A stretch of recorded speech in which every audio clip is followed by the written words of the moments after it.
Amis internautes, bonsoir. Ce soir, j'ai le plaisir d'accueillir et de recevoir le professeur Tariq Ramadan. Bonsoir Tariq. Bonsoir Eric, merci de cette invitation encore. Merci à toi. Et monsieur Jacob Cohen. Bonsoir Jacob.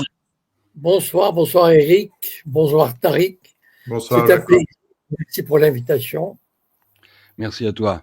Alors ce soir, le général Dominique Delaware ne sera pas parmi nous, il est dans un avion. Et jusqu'à preuve du contraire, on peut pas participer à des directs sur StreamYard à partir d'un Boeing. Alors on est tous les trois, Tariq et Jacob, pour évoquer un sujet qui est présent en permanence dans l'actualité, c'est le choc des civilisations. Alors pour ceux qui sont un peu informés, on connaît les sources, mais aujourd'hui, est-ce que vous diriez que nous sommes entrés dans le choc des civilisations ou ça reste encore un fantasme? Lequel de vous deux veut répondre? Honneur aux anciens, Tariq? Honneur aux dignitaires et à la parole de sagesse. Alors, Je crois qu'on n'est jamais sorti du choc des civilisations. Hein. Enfin, on peut l'appeler comme on veut.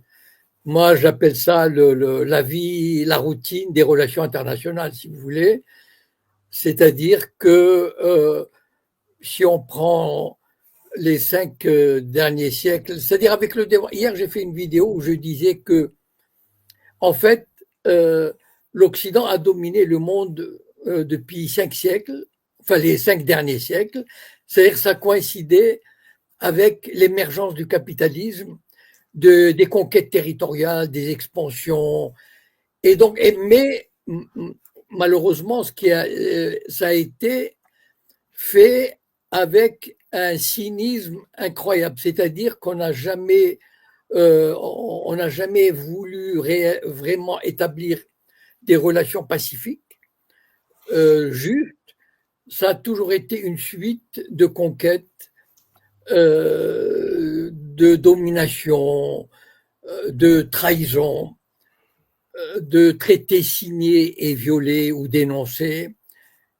Et finalement, je pense que les derniers soubresauts, on avait rêvé, on avait imaginé ou fantasmé éventuellement un apaisement, mais j'ai l'impression qu'on retombe dans les derniers journaux le prouvent, on retombe dans la conflagration, dans l'esprit de combat, et je crois pas que même, on dit que Trump quand il viendra, ça pourra, disons, se pacifier, mais je crois pas beaucoup. C'est-à-dire pourquoi? Parce que pour moi, il reste un dirigeant américain que j'appelle un dirigeant yankee, c'est-à-dire la mentalité yankee, donc une mentalité de domination, de surpuissance. D'ailleurs, il a déjà exprimé qu'il voulait acheter le Groenland, conquérir Panama, le Canada. De toutes les façons, il tentera soit par l'économie ou bien en dernier ressort, je le vois mal par exemple dire aux Russes, bon allez prenez ce qu'il vous faut en Ukraine et puis on va signer la paix. Donc on va continuer sur la lancée du monde, c'est-à-dire des conflits, des tensions et malheur aux vaincus. Voilà. Bah, comme introduction, si vous voulez. Bon, j'adore ton optimisme, Jacob. J'ai pas beaucoup forcé. Hein.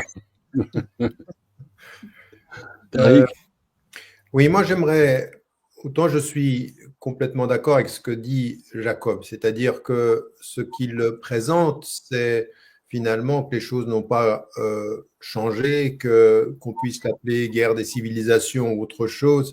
Ce qui demeure, c'est le cynisme de l'engagement politique, c'est le cynisme des décisions, c'est le cynisme des vainqueurs et c'est le cynisme de l'exploitation au nom d'intérêts économiques. Avec tout ceci, je suis d'accord, je pense que de ce point de vue, rien n'a changé. Ce qui m'intéresse dans l'intitulé, néanmoins, c'est quelque chose d'un peu plus spécifique, parce que aujourd'hui, on n'a pas simplement à voir à des guerres qui provoquent des morts. Ce que l'on sait, on le sait très bien, c'est que en fait, il y a tout l'appareil médiatique et tout l'appareil terminologique qui va justifier un certain nombre, qui va habiller ce cynisme transhistorique d'habits nouveaux. Et là, il faut qu'on soit très, très important parce que les mots sont importants et les habillages sont déterminants de ce point de vue. Alors, ce qu'il y a de très important à mon sens, c'est que ce qui a été présenté en Occident, d'une certaine façon, comme finalement des guerres entre des idéologies, ce que fut la guerre froide, ce que fut le bloc communiste, ce que fut le bloc dit occidental, démocratique et progressiste versus tout ce qui était le communisme, que ce soit la Russie ou la Chine. Eh bien, et ça c'est important de se rendre compte, c'est que ce qui apparaissait comme l'espace de défense des principes universels, de la pluralité et de la démocratie, c'était l'Occident. L'Occident par opposition à tout le bloc communiste et à toute l'idéologie. Et donc on avait un conflit d'idéologie. Ça, il faut se rendre compte de la fracture qui, à la fin du 19e siècle, au début du 20e siècle et puis ensuite dans le déroulé du 20e siècle, mais déjà on se rend compte que dans le courant du 20e siècle, on a une évolution qui est une évolution qui fracture finalement la première fracture que l'on propose comme perception du monde, les deux blocs l'un contre l'autre. Et ce qui va se passer, et qui encore une fois d'un point de vue historique, c'est Bernard Lewis, c'est Huntington, et c'est finalement l'ère du temps aujourd'hui, c'est de transformer au moment où on ne peut plus habiller ce que vient de dire Jacob, à savoir une politique cynique, une politique d'intérêt qui, sous couvert de la défense des principes progressistes, des principes démocratiques, est allé ici bombarder le Vietnam, ici coloniser le monde, auparavant, tout ce qui a été derrière la rhétorique de ces principes universels, finalement, effectivement, comme il a été dit, une politique cynique, une politique d'exploitation avec le motto qui est toujours malheur aux vaincus. Eh bien, aujourd'hui, on s'aperçoit qu'il y a quelque chose de nouveau, c'est-à-dire que on est en train de nous vendre, on nous a vendu l'idée qu'on était à la fin des idéologies d'une certaine façon. Mais l'idée de la fin des idéologies est une idéologie en soi qui va transformer les termes de l'équation en nous proposant tout à coup l'idée que finalement, ce ne sont pas les idéologies, le communisme c'est terminé, donc ça n'est plus finalement un combat entre le capitalisme versus le communisme, c'est la civilisation, c'est un jour ce que m'avait dit le Premier ministre espagnol dans un débat qu'on avait eu en Espagne, qui dit non mais en fait il n'y a qu'une seule civilisation. Le reste c'est un peu des barbares. Et cela, il faut l'entendre parce que finalement, ce qu'on a changé, c'est de dire, eh bien, il y a aujourd'hui des civilisations qui sont présentes dans le monde. Alors effectivement, on a parlé de la civilisation occidentale. La deuxième qui était en compétition et en tension, c'est la civilisation islamique. L'islam étant à la fois une religion avec un petit i et une civilisation avec un grand i, la civilisation chinoise et d'autres. On en comptait 8 chez Huntington. Mais ce qui est le plus important, c'est que finalement, ce que l'on a dit, c'est que d'un côté, du côté de la civilisation occidentale, on retrouvait les principes universels, le progressisme, la déclaration universelle des droits humains, cette idée, je veux dire, cet oxymore qui est de dire les droits universels occidentaux.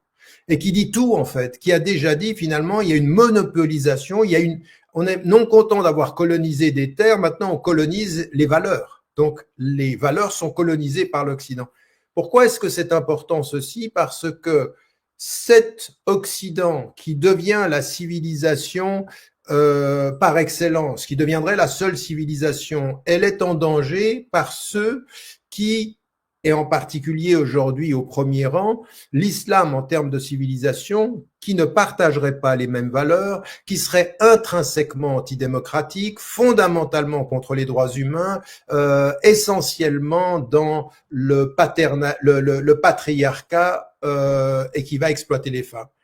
Et ça, si on ne le comprend pas, on ne comprend pas comment aujourd'hui, jusque dans le conflit israélo-palestinien, jusque dans la réalité de la post-colonisation qui reste une colonisation culturelle et économique en Afrique, on ne comprend pas que ce choc des civilisations, c'est le nouvel habillage qui dit que d'un côté, il y a le progrès et de l'autre côté, il y a la barbarie. D'un côté, il faut répandre nos valeurs, mais il faut résister à tous ceux qui s'y seraient opposés. Ça veut dire la montée de toutes les idéologies en Europe, comme avec Trump aux États-Unis, de tous ceux qui sont le danger, en fait. Ces immigrés ne sont pas des dangers uniquement parce qu'ils sont pauvres, ils sont des dangers parce qu'ils portent avec eux l'idéologie ou la civilisation qui n'a pas nos valeurs, qui n'a pas le respect des droits humains, qui n'est pas progressiste.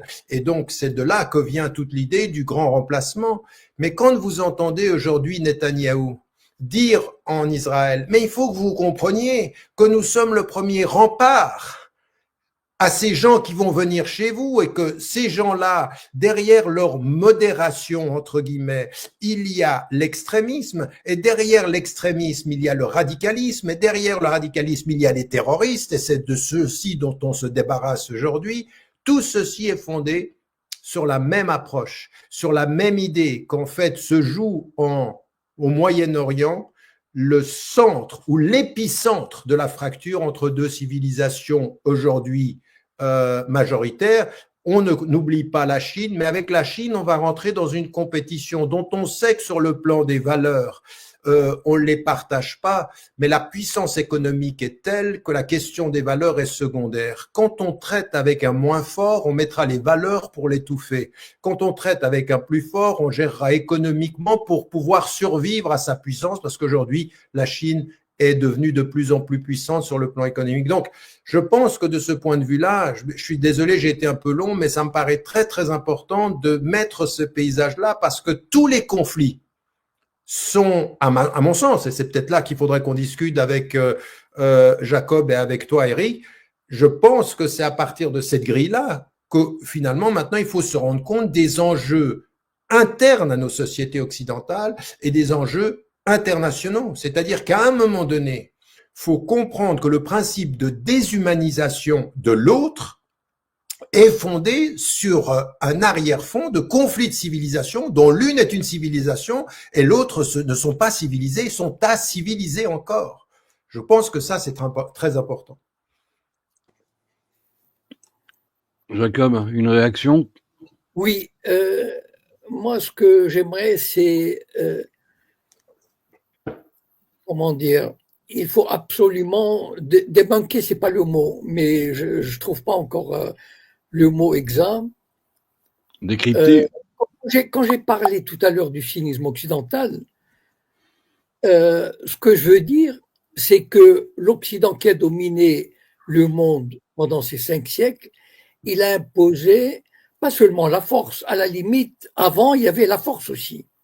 Mais il y avait la force et après, il y avait des guerres et on signait des traités et on établissait des paix véritables ou en tout cas, il y avait un certain respect, etc. Bon. Et là, avec l'Occident, nous sommes entrés dans une ère de trahison, de mauvaise foi, de machiavélisme constant. Et je voudrais rappeler le mot d'Emmanuel Todd, il y a quelques jours, qui avait fait vraiment grand bruit, et moi je le comprends parfaitement, et je voudrais le réinsérer dans mon raisonnement.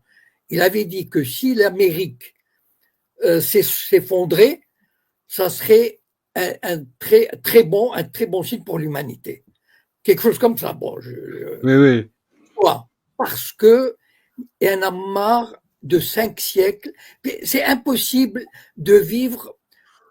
Comment dire, la communauté internationale est impossible. Regardez la difficulté qu'ont les Russes à signer un traité ou les Chinois ou les Africains à signer un accord normal avec l'Occident. Voilà. Donc, c'est-à-dire qu'en fait, ils ont introduit l'Occident a introduit, et en même temps, son génie, c'est de l'avoir fait en se protégeant, en se disant nous avons des valeurs, etc. Mais ce sont des valeurs de saloperie, de mensonges, mais éhontés. Enfin, je veux dire, le double standard, le double langage. Et moi, j'aurais voulu, c'est ce que j'ai dit hier, je leur disais, vous savez, je m'adresse aux Maghrébins et aux Arabes et aux Palestiniens. Ne croyez jamais les Occidentaux. Mettez-vous ça dans le crâne une bonne fois pour toutes. Ce sont des salauds. Bon, pour ne pas utiliser d'autres termes. Donc, et moi, j'aurais voulu, à un moment donné, souffler, murmurer à l'oreille de Poutine, lui disant, écoutez, avec ces gens-là, on ne peut pas signer la paix. C'est impossible. Parce qu'ils vont signer un accord, ce que vous voulez. Ils l'ont fait à Minsk, ils ont fait des promesses en 90 sur l'OTAN, mais à la première occasion, ils vous trahiront et ils essaieront de vous briser. Donc, profitez de votre actuel, vous avez une certaine force pour briser définitivement. Et moi, c'est la notion que j'aurais voulu introduire, c'est que on ne peut pas, les règles sont faussées. On ne peut pas jouer. Bien sûr, on est obligé. Enfin, je veux dire, l'Amérique est là, l'Europe, etc. On ne peut pas faire autrement. Mais j'aurais voulu qu'on introduise cette idée chez les peuples qui sont confrontés à l'Occident, qu'ils soient russes ou africains ou d'Amérique latine, que on sait à qui on a affaire. Voilà. C'est-à-dire, je voudrais qu'on développe cette idée et leur dire nous savons à qui nous avons affaire. Et vous ne nous roulerez plus dans la farine. Voilà. Alors, Oui. tu veux dire Non, quelque non, chose? non, vas-y, Tariq, vas-y. Non, je voulais juste réagir à deux choses, à deux points que vient de faire Jacob. Le premier point, c'est, tu dis, on est maintenant dans une situation où on est dans une ère de la mauvaise foi, du non-respect des principes. Moi, je ne pense pas que c'est une ère nouvelle. C'est une ère ancienne, c'est même notre histoire. Ce qui a changé sans doute, c'est sans doute sans doute comment dit-on, la réalité de son amplitude, des moyens qui sont mis à disposition pour pouvoir le vivre. Attendez, parce que j'ai juste un petit problème ici. J'aimerais juste être sûr que ça fonctionne. Voilà. Donc, ce que je veux dire de ce point de vue, c'est effectivement c'est les modalités de cette ancienne réalité qui est une réalité d'exploitation, de mauvaise foi. Il y a rien de nouveau sous le soleil d'une certaine façon.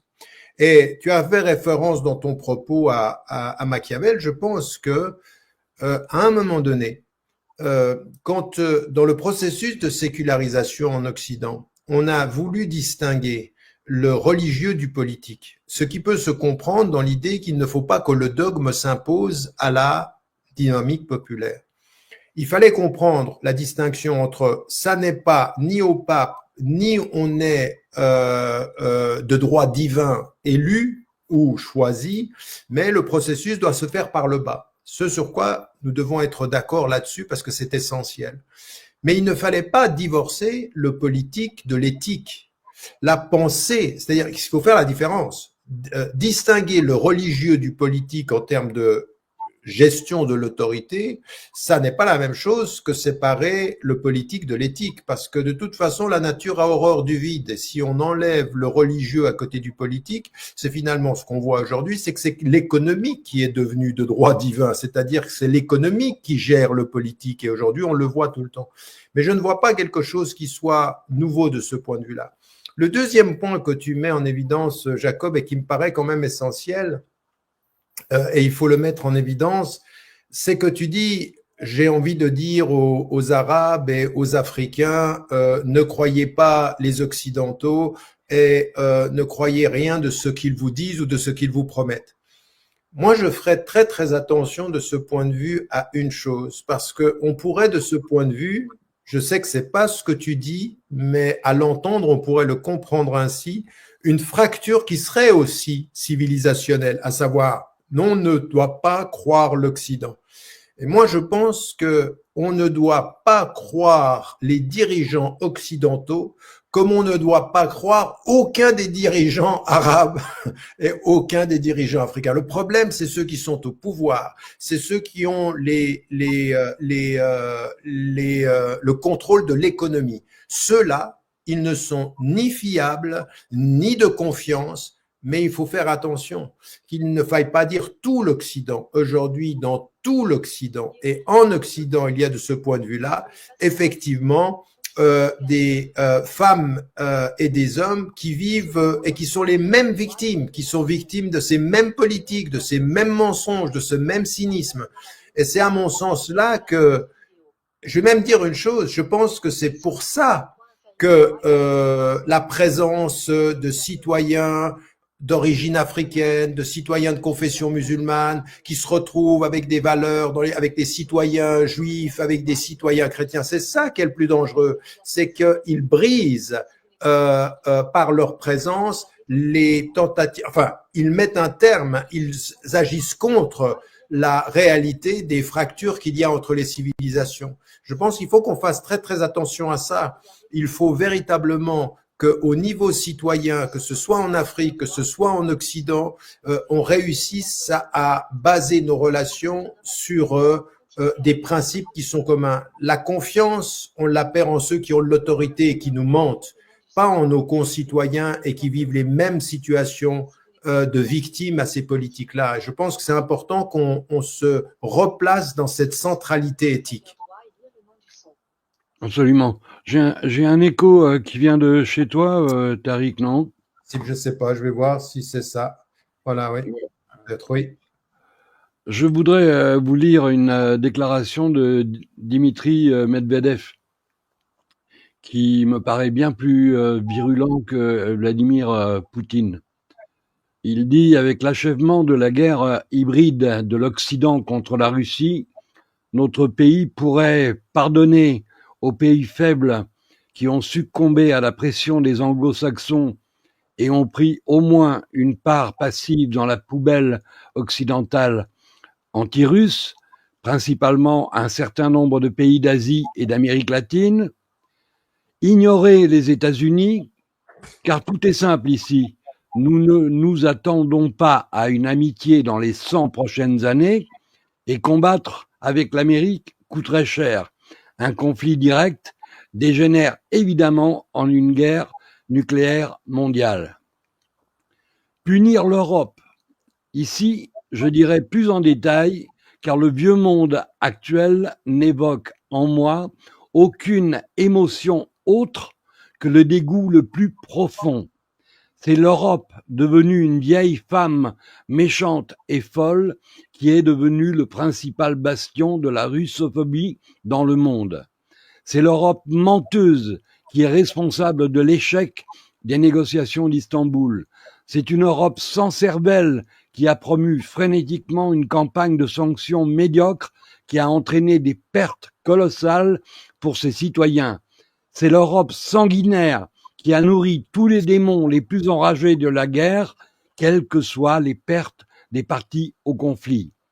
C'est pourquoi l'Europe doit être punie par tous les moyens à notre disposition, politiques, économiques et toutes sortes de moyens hybrides. C'est pourquoi nous devons aider tout processus destructeur en Europe. Vive les émeutiers agressifs dans ces rues historiques. Gloire aux foules de migrants qui commettent des atrocités et détruisent par la haine les brillantes valeurs européennes. Que tous les visages dégoûtants des bureaucrates européens disparaissent dans le courant des futures guerres civiles. Alors ça, c'est moi, je l'écris depuis un certain nombre d'années. Et effectivement, morale et politique ne font pas bon ménage. Mais l'Occident l'a démontré à travers des actes innombrables. On va pas s'engager dans un cours d'histoire, mais si on remonte uniquement à la chute du mur de Berlin et à la chute de l'Union soviétique, où l'administration Reagan s'était engagée à ne pas développer l'OTAN au-delà des limites qui étaient en vigueur à l'époque, on comprend un peu la méfiance des Russes, et pas seulement la méfiance des Russes, de la plupart des pays qui ont affaire à l'Occident. Vous vous souvenez des accords de Minsk? Angela Merkel a déclaré dans un premier temps que ces accords avaient été signés pour permettre non pas la paix, mais permettre à l'Ukraine de s'organiser et de développer son armement. Déclaration qui a été aussi confirmée par le président Hollande, qui a dit les accords de Minsk n'ont pas eu d'autre utilité que de permettre à l'Ukraine de gagner du temps. Alors, moi qui suis un simple citoyen ordinaire, attaché au sens de la parole donnée, quand mon gouvernement signe ou se porte garant pour un accord qui engage la paix ou la guerre, j'aime mieux qu'il se comporte en homme d'honneur, si j'ose dire. Alors peut-être parce que je suis un vieux con attaché à des valeurs à l'ancienne, mais je considère que la signature d'un État doit avoir une valeur. Si la signature de cet État n'a aucune valeur, c'est le peuple entier qui en subit les conséquences. Parce que je veux faire juste une parenthèse. J'ai eu des discussions avec des amis brésiliens, des amis argentins, même des amis libanais qui disent mais vous les Français, vous êtes un peuple finalement sans beaucoup de moralité parce que vous êtes capable de voter pour un couple complètement improbable où on sait qu'il y a une relation malsaine, presque une relation de pédophilie. Vous acceptez les mouvements LGBT, vous acceptez l'enseignement de la sexualité dans vos écoles. Finalement, vous êtes une société en plein déclin. Moi, ça ne me fait pas plaisir qu'on m'assimile à Macron. Ça ne me fait pas plaisir qu'on dise le peuple français n'a pas le sens de la parole donnée. Vous voyez bien par qui ils sont gouvernés. Les Français n'ont aucune moralité. Vous voyez bien qu'ils enseignent la masturbation à leurs enfants. Ils font enseigner la masturbation et la sexualité à leurs enfants dans des écoles. Alors évidemment, au-delà de l'aspect purement politique qui fait de nous, bloc occidental, finalement le vrai cancer du monde, je l'ai écrit, les vrais terroristes du monde, c'est nous. C'est nous qui organisons les attentats sous faux drapeau. C'est nous qui essayons de diviser les peuples, en commençant par le nôtre. Par le nôtre, Jacob. Moi, je m'étonne que tu n'aies pas fait référence à la reprise de ce concept par les néoconservateurs américains, qui sont probablement, avec les néoconservateurs européens, les plus virulents sur ce sujet, sur le choc des civilisations qu'ils jugent inévitable, inéluctable. Mais quand on essaye de comprendre ce qu'il y a derrière, on comprend bien que aujourd'hui l'Amérique constitue pour Israël une assurance vie. L'intérêt des néoconservateurs, c'est que l'Amérique reste la superpuissance parce qu'elle permet à Israël de se développer et de vivre en sécurité. Je mets ça entre guillemets. En France, on a les mêmes qui reprennent le même concept. Est-ce que tu crois pas que ce choc des civilisations est surtout un concept porté par le sionisme international, parce que finalement, stratégiquement, ça fait les affaires d'Israël? Non, on ne peut pas tout mettre, même si il a le dos large, on ne peut pas tout mettre sur le dos du sionisme international. D'abord, parce qu'il est né il y a 50 ans. Enfin, je veux dire... le choc des civilisations a moins de 50 ans. Non, enfin, je veux dire, non. Le choc des civilisations, c'est-à-dire, pour moi, elle dure depuis 5 siècles. C'est-à-dire, il y a une civilisation qui a développé des moyens de production, des moyens de domination, des moyens militaires, des moyens technologiques extraordinaires, des moyens de transport, des armements et tout, et qui est partie à la conquête du monde. Et c'est pas le fait qu'il y ait des conquêtes. Il y a toujours eu des conquêtes. Mais seulement, quand Hannibal conquérait un territoire, il disait pas « je vous apporte la démocratie ». Voilà. Il disait « bon, voilà, vous êtes mes serviteurs, vous allez payer un tribut et point barre ». Voilà. Alors que le drame avec l'Occident, c'est qu'il apporte la civilisation aux Indiens pour les massacrer, il signe des traités pour les massacrer, il dit aux Arabes, enfin, je ne vais pas refaire les discours, c'est ça. Et là, j'applaudis le texte de Medvedev. Intellectuellement et politiquement et idéologiquement, je suis de tout cœur avec lui. Et j'espère que ce n'est pas seulement un discours. Pour moi, en tout cas, j'espère que les peuples se diront, même s'ils sont obligés, c'est-à-dire je vois mal un Poutine, par exemple, je verrais mal, et vraiment il me décevrait, enfin en tout cas c'est anecdotique, mais il décevrait une bonne partie de son peuple et du monde s'il signait un accord en se disant avec l'Amérique je peux m'entendre. Non, parce que pour moi c'est quoi le traité qu'il devrait signer? Un Medvedev, voilà ce qu'il ferait. Il dirait aux Américains ok, je signe un accord, mais en sous-main il préparerait sa violation, sa destruction, etc.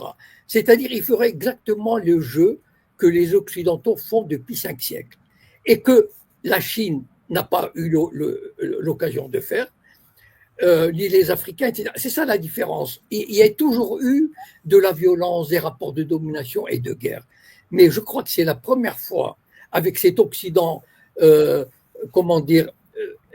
imbu de ses valeurs, mais quelle démocratie, mais quelle liberté religieuse, alors que, enfin, je ne vais pas rappeler les massacres, les destructions de pays, etc. Et il tait regardez pas, combien il a tué à Madagascar en 48, 49, des dizaines de milliers, par exemple. Et quand il y a un ennemi idéologique, le discours s'inverse, etc. Donc, ce que je veux dire, c'est que, pour reprendre, je vais m'arrêter là parce que, bon, j'ai parlé, enfin, je crois que j'ai pas... Non, mais vas-y, Jacob, j'ai bien apprécié le mot et pourtant, ça lui a fait mal au cœur, Emmanuel Todd, de le dire, parce que c'est un anglo-saxon, comment dire, dans le cœur et dans l'esprit. Il est façonné par l'esprit anglo-saxon. Il admire les anglo-saxons, mais il n'en peut plus de leur, comment dire, de leur cynisme, de leur mauvaise foi, etc. Et il dit que si le monde anglo-saxon s'effondrait, ça serait un bienfait pour l'humanité. C'est un peu, pour résumer, c'est dans ce sens-là que je voulais intervenir pour, disons, donner un peu plus d'épaisseur, enfin, si on veut, bon, à cette idée-là, voilà. Tariq? Oui, encore une fois, on pourrait avoir des analyses qui soient différentes et différenciées concernant la réalité des relations à la Russie ou d'autres politiques internationales. Mais moi, je reviens sur le thème qui est le nôtre. Et contrairement à ce que tu dis, Jacob, moi, je suis d'accord avec Eric sur un plan. C'est que l'exploitation de la notion du choc des civilisations est en directe ligne avec l'idéologie sioniste. C'est-à-dire qu'elle a été nourrie, c'est-à-dire le déplacement du centre de gravité entre ce qui était finalement les deux blocs et puis ce nouvel ennemi. Et moi, je l'ai dit depuis très très longtemps. Je dis la propagande islamophobe en Occident et qui dit finalement qu'il y a une séparation, que finalement, encore une fois, c'est pas nouveau, hein. Renan pensait que c'était difficile d'être musulman et civilisé. Je veux dire, le racisme savant, il date de très longtemps, on le connaît ça. Mais ce qui est nouveau maintenant, c'est effectivement cette exploitation aux fins du sionisme dans toutes ses composantes et dans toutes ses articulations en Occident, autour de cette notion du choc des civilisations. Il y a nous et il y a eux et nous en sommes les remparts. Ce qui veut dire que ce qui explique le rôle d'Israël au Moyen-Orient, c'est basé et c'est fondé sur ça. Et là-dessus, encore une fois, moi je suis complètement d'accord avec ça parce que ça nous retombe dessus d'une certaine façon. Et c'était une discussion qu'on avait eue à l'époque avec Warshawski qui mettait ça en évidence, qui disait il y a une fracture là et le centre de l'idéologie ou de la théorie ou de la théorisation du choc des civilisations, il se trouve dans le rôle joué par Israël au Moyen-Orient. Et donc par le sionisme qui met en évidence, et moi ça je crois, que sa conjugaison sur le plan de toutes les politiques nationales en Occident, elle est exactement liée à cela. C'est-à-dire qu'on ne peut pas comprendre le positionnement de Trump, on ne peut pas comprendre le positionnement. Là, je parle moi de la théorie des civilisations. Maintenant que certains gouvernements aient pu, d'une certaine façon, utiliser ces conséquences quand ils ont, à partir de 2001, été liés au terrorisme. Que par exemple, à un moment donné, on ait pu entendre en Russie que tous ceux qui étaient en Tchétchénie étaient des terroristes, ou qu'on ait pu entendre, même en Turquie, c'est-à-dire que tout à coup, tous ceux qui s'opposent à l'État il suffit qu'on dise terroristes et finalement on a compris qu'on avait le droit de tout faire, c'est-à-dire c'était plus des êtres humains, tout était permis, que ce soit les Kurdes ou que ce soit les opposants en Turquie, ou que ce soit les Ouïghours en Chine, ou que ce soit les Rohingyas en Birmanie, ou que ce soit finalement tout ce qu'on a entendu. Je veux dire, même au Rwanda, on entend Kagame dire que c'est les opposants, les gens qui lui sont opposés sont des terroristes. Donc là, l'usage de la terminologie terroriste n'est que la conséquence de quelque chose qui est en amont et qui joue un rôle quand même qui est particulièrement important. Et moi, j'avais écrit un texte en 2003 où je disais que à partir de ce qui s'est passé en 2001 et des attentats à New York ou aux États-Unis et ce qui s'est passé dans la fracture avec l'Afghanistan, avec l'Irak, j'avais utilisé la globalisation du syndrome israélien. C'est-à-dire qu'effectivement, tout à coup, derrière cette fracture-là, c'était plus simplement une autre civilisation qu'on avait. C'était l'expression de la violence et du terrorisme. Et finalement, en 2001, souvenez-vous, je veux dire, Sharon dit, au moment où les États-Unis se réveillent des attaques en 2001, il dit maintenant l'Occident va savoir ce à quoi nous sommes confrontés en Israël. C'est-à-dire que c'est les mêmes terroristes en fait, c'est la même logique. Et donc tout à coup on a plus que vous et puis écoutez, je veux dire, il est intervenu à la télévision française Netanyahou pour dire exactement ça en disant en faisant ce que nous faisons, c'est pas uniquement nous que nous protégeons, c'est vous. C'est vous. Vous, en France, on vous protège de ce que pourraient être ces gens-là. Donc, il y a bien quelque chose ici qui est une exploitation extrêmement cynique, extrêmement malhonnête, très, très grave, qui nous touche tous, qui a à voir avec tous les pays sur le plan de leur réalité sociale. On voit maintenant la fracture, on le sent en France, on le voit en Allemagne, on le voit en Italie, on le voit en Espagne, on le voit dans toute l'Europe et on le voit à plus forte raison avec ce qui est devenu le parti républicain aux États-Unis. Et moi, ce qui me paraît important, c'est pour ça que c'est important de connaître, de pouvoir identifier qui joue avec ça, qui est en train de manipuler ces concepts-là pour nous mettre dans une situation, parce qu'il faut absolument que la rupture, elle se fasse avec des peuples qui se rencontrent. Ce que vient de dire Eric est très important. Je ne veux pas être confondu avec mes gouvernants. Je ne veux pas être confondu avec tel pouvoir. Je ne veux ni en France, ni en Italie, je ne veux pas être confondu avec Trump. Moi, c'est ce que je disais quand j'avais été interdit pendant 6 ans d'entrer aux États-Unis. Je dis, mais être interdit d'entrer aux États-Unis sous Bush, mais c'est un honneur. Mais je sais que dans ce pays-là, eh bien, il y a des gens qui ont la même attitude. Il faut absolument qu'au niveau du peuple, des peuples, nous montrions que nous ne tomberons pas dans ce panneau-là, que nous n'accepterons pas ceci. Donc, moi, je pense que la ligne de démarcation, elle doit être nous versus les puissants et non pas nous versus l'autre. Nous versus, et c'est là qu'il faut trouver absolument en Occident. Et c'est ce qui vient de se passer dans le drame de ce qui se passe aujourd'hui au Moyen-Orient et en Palestine. Peut-être pour la première fois, avec cette amplitude-là, on voit des personnes qui se disent, attendez, là, c'est pas possible ce qui se passe. C'est-à-dire, nos gouvernements, par leur silence et par leur vente d'armes, sont complices d'un génocide que l'on voit en direct.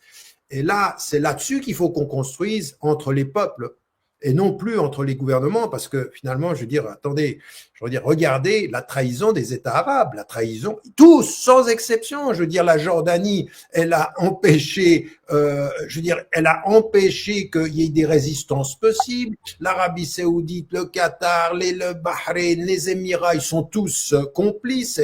Je veux dire, moi, je dirais aux Arabes, c'est pas simplement qu'il faut pas croire en ce que dit un occidental, faut pas croire ce que dit un gouvernement occidental, faut pas croire ce que dit un gouvernement des pays majoritairement arabes, non comme de la majorité des pays africains. À partir d'un certain moment, la fracture, elle est là. La fracture, elle est qu'en fait, nos politiques ont déserté l'éthique. Ils font de la politique sans morale et que nous, ce qui doit nous réunir, c'est une éthique pour résister à leur politique. Voilà ce qui, moi, me paraît déterminant comme processus qui nous engagerait ensemble. Absolument. Mais tu me permets de... Il pense que je suis un doux rêveur. On est deux alors. Si vous permettez, je vais vous raconter juste une illustration. J'ai vécu au Canada dans les années 70, à Montréal. Et je partageais un appartement avec un déserteur américain. Et j'habitais dans un quartier où il y avait énormément très rock, très marijuana, la révolte des universités, etc. Et c'est une époque extraordinaire. Enfin, vous savez, de 1971 à peu près à 1977. Bon, la révolte des universités, faites l'amour, pas la guerre. Il faut imaginer ce que cela a été. Eh bien, je vous assure que si à ce moment-là, on m'avait dit 3 ans après, il y aura Reagan et 10 ans après, il y aura Bush, je me serais flingué. Enfin, c'est une façon de parler. Tellement, c'est-à-dire qu'en fait, les peuples, bien sûr, vous savez, il y a eu le Front populaire, il y a eu, après la Deuxième Guerre, il y a eu la réunion des partis qui ont fait, et tout. Il y a toujours eu, les peuples ont toujours essayé. En tout cas, certains courants, des courants anarchistes, des courants syndicalistes, des courants socialistes, des courants intellectuels. Juste pour vous rappeler qu'Octave Mirbeau, par exemple, en 1870, a mené des campagnes extraordinaires sur l'arnaque du vote, par exemple. Et donc, il n'a pas été suivi. Mai 68 a été une manifestation, pas seulement, les gens pensent que c'était des étudiants, mais il y avait des millions d'ouvriers qui ont refusé le système capitaliste, le travail à la chaîne, l'abrutissement, etc. Et donc, les peuples ont toujours, enfin, il y a toujours eu des mouvements, c'est pas nouveau. Le problème, c'est qu'à un moment donné, l'État a le dernier mot. Voilà, pour toutes sortes de raisons, parce que il a la justice, il a la police, il a la violence, l'exercice de la violence légitime, etc. Et donc, quand l'État parfois peut lâcher du lest parce que le peuple il gronde, etc. Mais la raison d'un État, sa raison d'être, c'est de dominer, de contrôler. Et donc, quand il laisse des gens parler, manifester, écrire, il les laisse dans la mesure où ils ne remettent pas en question la structure globale. Voilà. Mais, et on l'a vu d'ailleurs enfin, récemment, enfin, en Europe, l'Europe, le cœur de la civilisation mondiale, enfin, c'est vrai, il y a eu des combats pour les droits de l'homme, les droits de la presse, etc., enfin, ce qui ont duré 2 siècles.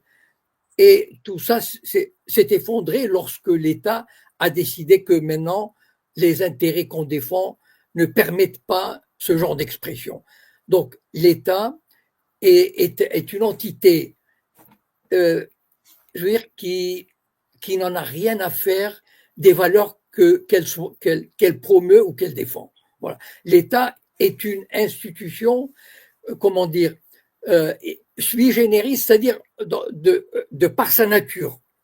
L'État, et on ne peut pas gouverner sans État, malheureusement, enfin, en tout cas tel que le monde a évolué pendant les 2 ou 3 derniers siècles, l'État, de par sa nature, il est là pour contrôler et sortir le gros bâton lorsqu'il le faut. Voilà. Et quand il lâche du lest, et donc, bien sûr, je ne dis pas, c'est vrai que les gens, il y aura toujours des combats. Les gens se battront toujours. Vous savez, Albert Camus avait dit il y aura toujours un combat, même s'il y a un seul, jusqu'à ce qu'il y ait un seul survivant, parce que c'est dans la nature humaine de vouloir changer. Mais il est confronté à cet État tout-puissant qui a d'autres raisons, qui a d'autres raisons d'être. Et c'est ce combat, et malheureusement, enfin, à mon avis, enfin, je veux dire, il suffit de voir l'évolution des choses, c'est l'État qui gagne. Voilà. Mais si je peux me permettre là de réagir directement à ça, parce que moi je suis surpris de ce que tu dis, Jacob, parce que ce que j'ai toujours apprécié dans ton propos, c'est d'abord la lucidité quant aux faits et l'appréciation du principe de réalité. Donc tout ça, on est bien d'accord. Mais ça veut dire quoi au fond, si on suit ton raisonnement? L'État a toujours le dernier mot. Ça veut dire, au bout du compte, aujourd'hui, ce que l'on voit, c'est effectivement, il y a des mouvements populaires, il y a un réveil qui peut être un réveil humain ou un réveil citoyen, de gens, de femmes et d'hommes qui se rendent bien compte de ce qui est en train de se passer.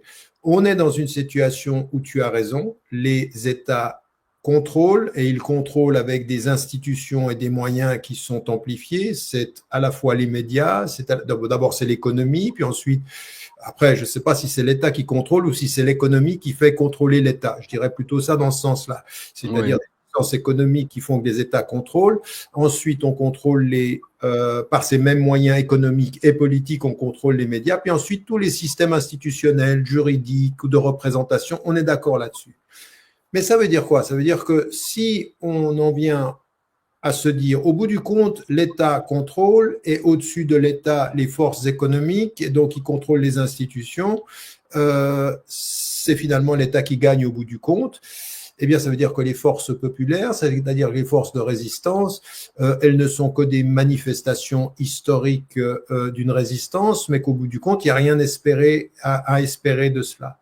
Donc, je vois dans le principe de réalité, dans l'observation objective des faits, un principe assez pessimiste sur les raisons de l'engagement, parce que tu as raison, il y a la raison d'État qui est toujours finalement au bout du compte supérieure en tant qu'elle est la traduction des raisons des forces économiques au pouvoir.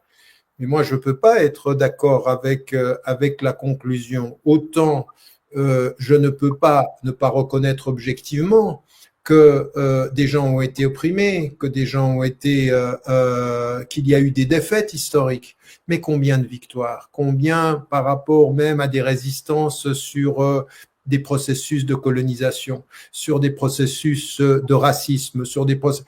Je veux dire, l'histoire n'est pas faite que de la défaite des peuples et de la victoire des États ou des forces économiques. Ça, à mon sens, c'est finalement développer une pensée qui coupe l'énergie vitale et l'énergie humaine.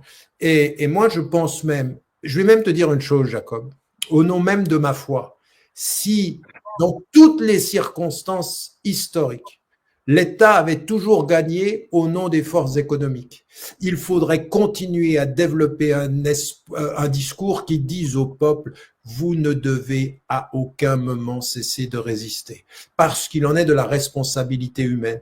Mais je dirais ceci, et j'ajoute en plus dans ma lecture de l'histoire, qui est un principe de réalité autant que le tien en fait, que les peuples ont souvent gagné, que l'espoir et la foi aussi, qu'on peut avoir en Dieu ou qu'on peut avoir en l'homme, elle a gagné.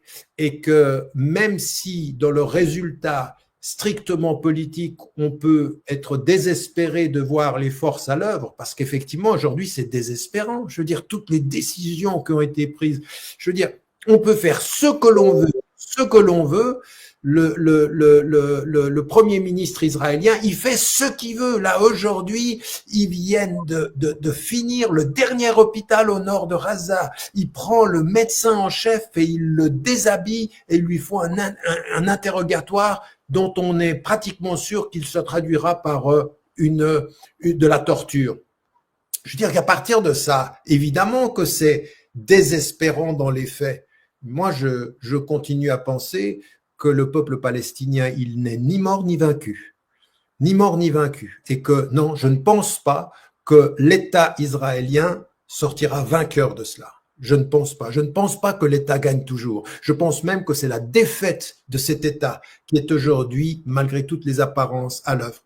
Alors encore une fois, je ne sais pas comment tu réagis à ça. Tu penses encore c'est un doux rêve? Je suis désolé de m'être mal exprimé. Voilà. D'ailleurs, la preuve, malgré mon pessimisme, je milite à ma manière. Voilà. Ça fait des années que je milite. C'est pour ça que ça m'interrogeait. Non, donc j'y crois.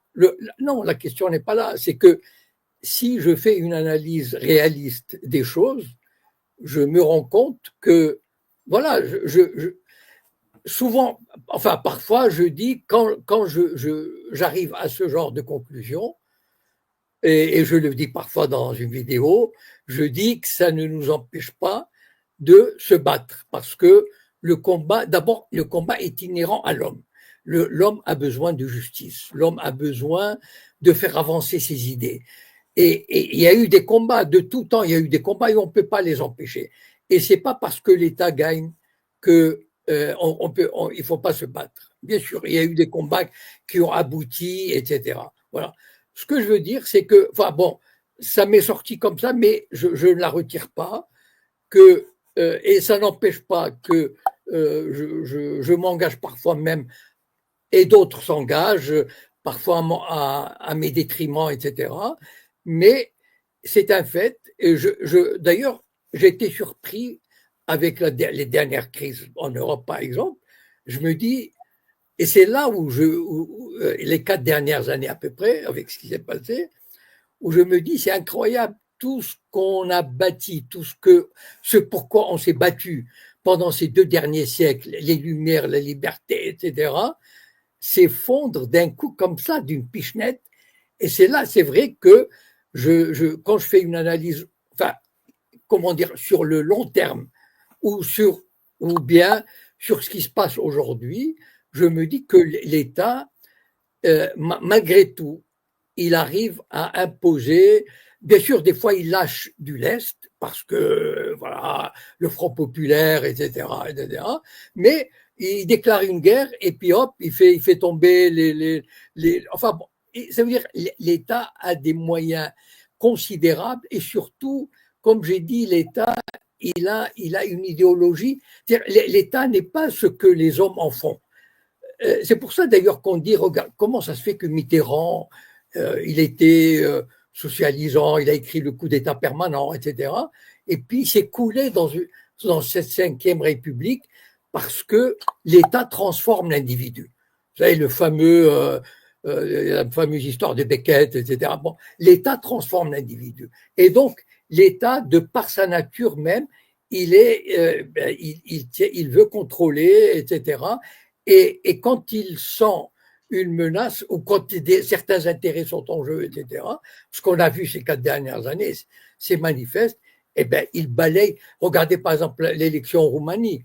Aujourd'hui, l'Europe a décidé, l'Union européenne a décidé de constituer une espèce un truc de conformité démocratique, quelque chose comme ça. C'est-à-dire que lorsqu'il y a une élection qui ne répond pas aux critères européens, on pourrait l'annuler, etc. Et donc, ça, enfin, ça passe. C'est-à-dire, voilà, lorsque l'État est acculé, et même le vote, vous savez, vous vous rappelez, l'Union européenne a fait voter 3 ou 4 fois le peuple danois, le peuple irlandais, parce qu'ils votaient non. Et on lui disait, tu revotes. Et donc, en fait, c'est ça la puissance de l'État. L'État, bien sûr, il y a l'action populaire, mais finalement, l'État est trop puissant, il a trop et puis il obéit, l'État, il n'est pas là pour défendre le peuple. Voilà. Moi, je ne crois pas.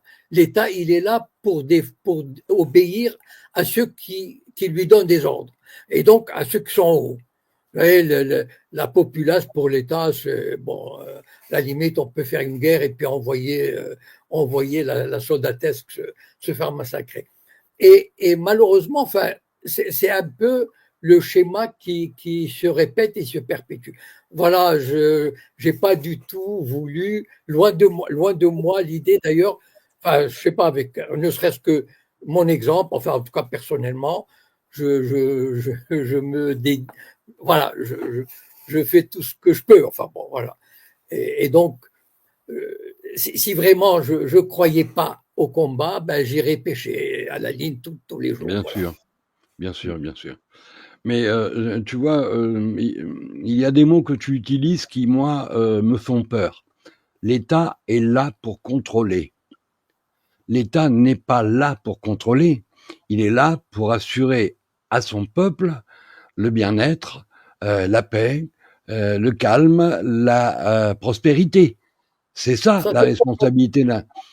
C'est ce qu'on raconte aux étudiants de première année en droit constitutionnel. Oui, non, mais bon, moi, je suis resté un vieil idéaliste, hein, donc j'espère faire ma part pour laisser ce monde en meilleur état que je ne l'ai trouvé. Je fais un lien avec une conférence que Elon Musk a accordée à un groupe d'investisseurs dans le monde arabe en duplex. Et on lui demandait comment vous voyez l'avenir au niveau de la robotique. Et il expliquait que dans moins de 15 ans, il y aura plus de robots sur Terre que d'êtres humains. Et moi, ça a fait sonner l'alarme dans ma tête. Parce qu'effectivement, s'ils sont capables de produire 10 milliards de robots, c'est pour nous contrôler, comme tu dis, pour nous obliger à obéir. Et ce monde-là est effrayant. Donc, moi, je crois à la sagesse des peuples.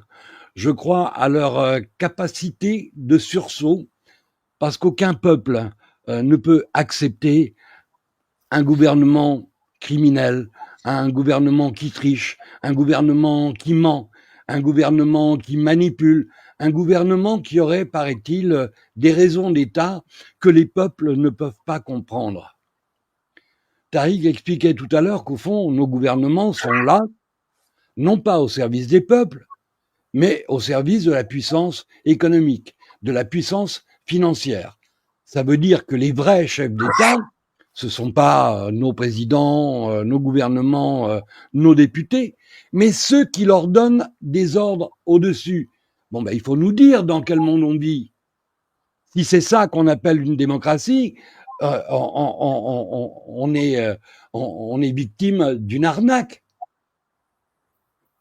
Si les vrais gouvernants sont au-dessus de ceux pour qui on vote, c'est que les dés sont pipés et que donc il va falloir remettre de l'ordre dans la maison. Et c'est cet espoir-là que j'ai, moi. Parce que aujourd'hui, il est devenu clair pour tout le monde, à travers l'opération Covid et la campagne d'injection, que les gouvernements ne nous volent pas du bien. Si des gouvernements sont capables de se rendre complices d'un crime contre l'humanité vaccinale, la rupture est consommée. On ne peut plus faire confiance à ces gens. Des gens qui sont capables de tuer leur propre peuple en leur faisant croire que c'est pour leur bien, ça mérite au moins un Nuremberg 2. Là, à travers ce qui se passe à Gaza, on voit un État condamné par 229 résolutions de l'ONU, un État qu'on qualifierait légitimement d'État voyou, d'État terroriste. On voit le monde occidental lui apporter son soutien politique, médiatique, des armes, et on entend des anciens premiers ministres comme Manuel Valls nous expliquer que Israël, condamné par 229 résolutions de l'ONU, je veux dire, le casier judiciaire d'Israël est plus que chargé. Et on a un premier ministre qui vient nous expliquer que Israël se bat pour nous et que si Israël tombe, nous tombons. Alors, soit on nous prend pour des imbéciles, soit les gens qui prétendent avoir ce peu de pouvoir qu'ils ont sont vraiment eux. Ce sont vraiment eux, les imbéciles. Parce que je ne peux pas comprendre qu'un gouvernement responsable puisse soutenir un État multi-condamné pour crimes de guerre et crimes contre l'humanité. Je ne peux pas comprendre qu'on s'offusque que Netanyahou ait été mis en cause par la justice internationale au même titre qu'un dirigeant du Hamas et que le monde occidental s'offusque et choqué par le fait que le premier ministre d'un État soi-disant démocratique figure au même niveau qu'un terroriste. On en est là. En fait, on nous oblige, les médias nous obligent à accepter les bourreaux comme des gens admirables et les victimes comme des gens condamnables. Ce monde-là, il est inacceptable, Jacob. Il est inacceptable pour moi, mais il est inacceptable pour n'importe quel être humain normalement constitué. Il y a des choses qu'on ne peut pas accepter. Et moi, je te le dis, jusqu'à ma mort, je continuerai à m'opposer à ce système injuste parce que je le comprends. Pourquoi on essaye de nous diviser? Je comprends pourquoi on essaye de diviser la société française en poussant les Français à entrer dans une guerre civile contre les musulmans. Ça sert des intérêts qui ne sont pas les nôtres. Et on arrive à voir la véritable motivation des tireurs de ficelles. Et je sais que les médias mainstream ne vont pas contribuer à essayer d'alerter les citoyens, d'alerter les gens qui réfléchissent un peu. Au contraire, on va essayer de les maintenir dans une espèce de de brouillard intellectuel pour qu'ils ne comprennent jamais ce qui se passe. Ce monde est insupportable et je ne voudrais pas quitter cette vie avant d'avoir fait ma part pour le rendre un peu plus supportable. Donc l'idée que l'État est là pour contrôler est un argument qui me fait dresser les poils sur la peau. Je ne peux pas accepter l'idée que l'État soit là pour me contrôler. Parce qu'effectivement, comme dit Musk, dans 10 ans, 15 ans, on aura 10 milliards de robots avec l'intelligence artificielle et ce seront eux qui décideront de nos vies. Chacun de nous, si on est toujours vivant, s'il y a toujours 10 millions d'êtres humains sur la Terre, aura un robot pour veiller à ce qu'il fasse ce que l'État ou le gouvernement mondial aura décidé. Si je peux juste dire une chose dans la discussion que vous avez là maintenant, je pense que l'un n'empêche pas l'autre. C'est-à-dire que le fait de ce que tu rappelles, Eric, à savoir que l'État devrait, et c'est ce qu'on nous enseigne dans les manuels des bons sentiments et des réalités idéales, à savoir que l'État, il est destiné à permettre le gouvernement, la bonne gouvernance et donc la gestion d'un pouvoir qui lui est délégué par les peuples, qui devrait l'être dans la transparence, pour gérer institutionnellement la vie de la collectivité, lui pourvoir à son bien, aux besoins élémentaires et à sa sécurité. Tout ça, c'est le discours théorique. Et c'est un discours sur lequel, en fait, c'est même pas, je dirais même pas que c'est un discours théorique. La façon dont toi tu l'as traduit, c'est un discours qui est fondé sur des principes sur lesquels il faut qu'on soit d'accord dans ce que devrait être l'institution étatique. Ce que dit Jacob ne s'oppose pas à l'idéalité, il regarde les faits. Et les faits aujourd'hui, c'est que l'État-nation, il est destiné, et son rôle n'a jamais été le bien des peuples ou pas prioritairement le bien des peuples, ou ce qui est la réalité de l'État dans l'État-nation, c'est le contrôle de la nation au nom d'intérêts supérieurs qui ne sont pas ceux de la nation, mais là-dessus on est d'accord. Et donc, ce que vous dites ne s'oppose pas. J'ai pas entendu dans Jacob le fait de dire que le rôle de l'État, c'est ça. C'est objectivement, quand on regarde les États aujourd'hui, c'est ce qu'ils font. Ils font un contrôle. Qu'est-ce qui s'est passé dans les dernières années, les dernières décennies, à l'ère de ce qu'on appelle la globalisation? La globalisation économique et financière a enlevé le voile sur la réalité de la structure de contrôle des États. C'est ça la réalité. Aujourd'hui, ce que l'on voit, c'est que le fait que l'économie fait fi des frontières, que la finance fait fi des frontières, que les intérêts soient transversaux, montre que finalement, au niveau local, au niveau régional, au niveau national, les États sont devenus des institutions de contrôle. Et que ce qu'elles étaient auparavant, de façon un tout petit peu différente, devient aujourd'hui absolument évident par la puissance de la globalisation financière et des deux globalisations, à savoir la globalisation financière et la globalisation des communications. La globalisation jusqu'aux réseaux sociaux qui sont toujours sous contrôle et on nous enregistre de façon et on sait ce que l'on dit et à répétition, on sait tout ça. On sait que tout ceci, que même les réseaux sociaux présentés comme des espaces de liberté sont des espaces de contrôle, de contrôle tellement important que ce sont des espaces de surveillance et des espaces qui sont maintenant devenus prédictifs, c'est-à-dire non pas simplement ils nous vendent de la publicité, ils arrivent à orienter ce qui va être notre désir de demain. Tout ça, on le sait. Zuboff, dans son livre Le capitalisme de surveillance, a bien analysé tout ça et de façon très approfondie. Tout ça, on le sait. Donc, dans vos deux positions, c'est un est ce que ce devrait être en principe et c'est ce que c'est en réalité. Maintenant, la vraie question qui se pose, c'est que entre ce que c'est qu'en réalité et encore une fois, ce qui vient de se révéler de façon, je veux dire que 80, je dis un chiffre comme ceci, mais je pense que 80% de la population éveillée sent bien qu'il y a de la manipulation, ils ne font plus confiance aux politiques. Quand on dit qu'ils font plus confiance aux politiques, nous on pense, oui, ils font plus confiance à ceux qui veulent être élus. Non, ils ne font plus confiance à ceux qui sont censés représenter l'institution étatique, c'est-à-dire ceux qui vont être dans la gouvernance. Ils leur font plus confiance. Ils ont compris qu'on leur mentait. Ils font plus confiance aux médias.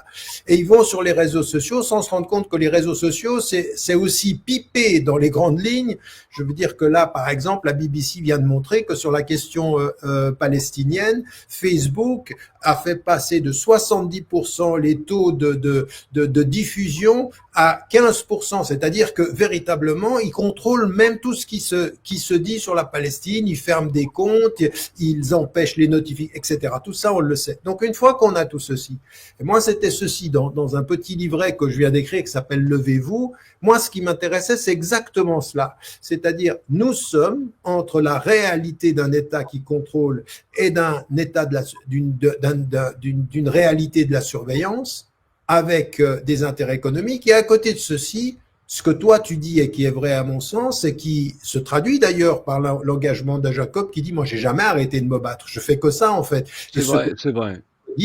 Donc à partir d'un certain moment, c'est en face d'une idéologie qui est en train de dire toi Eric chrétien occidental, toi Jacob de tradition juive occidentale et en même temps rationaliste ou moins musulman, en fait entre nous il y a une fracture, entre nous il y a le conflit des civilisations et notre réponse à ça c'est comment est-ce qu'on construit un discours qui, et c'est pour ça que pour moi c'est très important, un discours qui soit pas idéaliste. C'est pour ça que moi, je partirais de ce que dit Jacob en disant, à partir du principe de réalité, d'État qui contrôle et d'économie qui manipule, comment nous, est-ce qu'on fait au niveau du sentiment populaire, au niveau des gens qui sont de différentes traditions, de différentes foi, de différentes cultures, de différents statuts sociaux, comment est-ce qu'on construit une approche, un récit commun qui puisse être la contre-offensive à celui qui nous impose le conflit, le clash ou le choc des civilisations. Je dis ça pourquoi? Moi, pendant des années, et je vous donne ça comme un élément d'expression parce qu'à un moment donné, on se pose des questions sur, au bout du compte, qui sont nos alliés dans ça? Est-ce qu'on est jusqu'au bout des frères et des sœurs en humanité ou est-ce qu'à un moment donné, il faut se méfier les uns des autres? C'est important, pourquoi je vous dis ça? Parce que moi, je me suis engagé avec des mouvements de gauche. Et à un moment donné, effectivement, dans les principes, la décolonisation, les mouvements populaires et tout ceci, je me suis bien rendu compte que sur le plan des valeurs, on n'est pas d'accord, sur le plan de la foi, on n'est pas d'accord, que pour eux, pour être progressiste sur le plan social, il faut être areligieux sur le plan philosophique, il faut s'opposer, c'est-à-dire que l'un ne va pas avec l'autre. Et quand vous voyez ceci, vous dites, mais au bout du compte, jusqu'à où on va aller ensemble?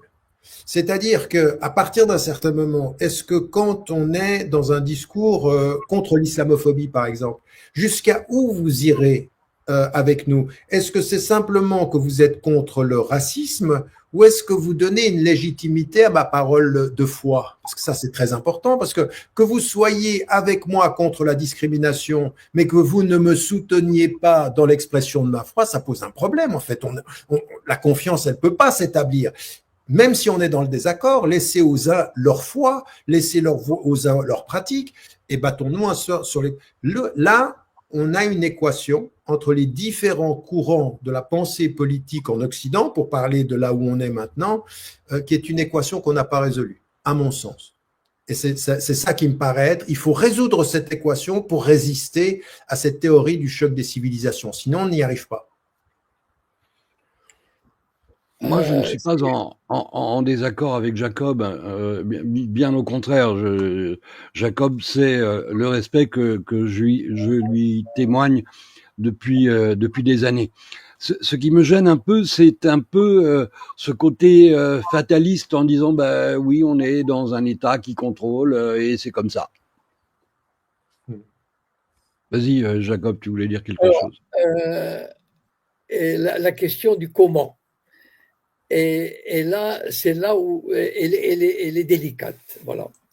Parce que d'abord, nous sommes des individus avec des histoires différentes, avec des objectifs. Non, l'objectif, c'est-à-dire, nous avons plus ou moins le même idéal ou le même objectif, voilà.